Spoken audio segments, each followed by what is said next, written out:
so glad. You keep doing it, the backyard, the front yard. Listen, we love it. We went as far as we could go with this particular renovation. There's more to be done. Yes. But we're waiting. Why are we waiting? Well, the reality is we did it in the fall. In the fall, you're always playing with weather patterns and stuff, and you don't know when the temperature is going to drop. Yeah. We still want to paint a lot of stuff. I know there's a paint expert who's going to be coming on board to help us out with that. Also, we put down a lot of outdoor wood, and you don't want to stain outdoor wood right away. You want to give it time to let the moisture drain out of it. So we are going to do some fun stuff with your porch. Yes. Okay, so we're going to do the other reveal in the spring. But one thing you've done is not only have you given us, you know, way more room out front and a bigger porch, you've really upped the value of the home in a lot of important ways. Well, when you asked me to come and do this, do you remember what you actually said?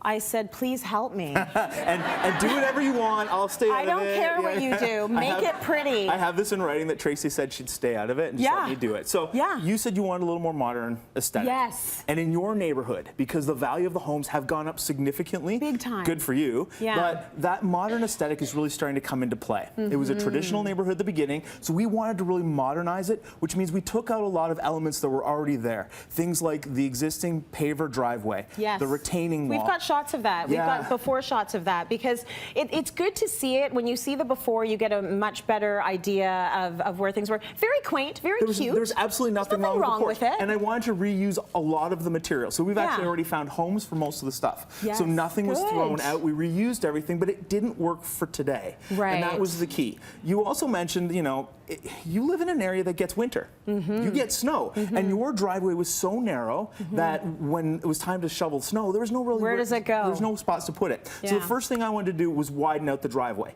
And I wanted to remove the small stones because I noticed you started getting a little bit of divoting from where the car parked. And we're going to talk about that in a later segment, but I wanted to replace the smaller stones with big ones. Now, so my dad is going to be so excited because this car is the size of our studio. Exactly. Like he's old school, North American, manufactured boat. Well, and he will drive right up. And so this is great. That's when we went with a Rhinox stone. Now this is significantly bigger than what you'd normally see in a driveway. And the reason I did that was because I wanted the driveway and the walkway, so the access point to the house, to read as one unit together in your space. Houses that have driveways in the front, where it's very driveway dominant, are very tricky because that's the first thing that people notice when it comes to curb appeal. And according to real estate agents across the country, across North America, that first impression of your home is worth 8% of your home's value. Wow. So that's a lot of money that if you're not making the right first impression, is gone. You don't get it back. It's a one-shot deal. Absolutely. So in your particular case, you wanted more modern. So we went with the big stone from Rhinox, but I paired it with the walling stone also from Rhinox. And this is very important for homeowners to consider. When you're choosing stone that's dyed, and in this case, these are both a nice charcoal gray.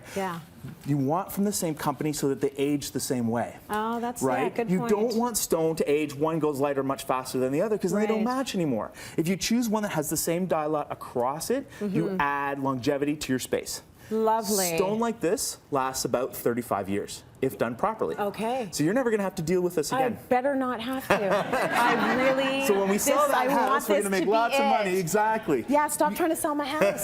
The other thing that you and your husband had in your space, which I really liked, was you incorporated natural elements that you had found. That was so Leo. Driftwood. I loved it. I loved it. But I noticed that your gardens were looking a little sad. Yeah, they were sad. They've been neglected is the problem. Going into fall is a bit of a challenge. Now that's actually the after shot, because what I did was I went to the garden center, I went to Terra Greenhouses, and I pulled plant material that was blooming in the fall. Don't plan your gardens for fall in the spring.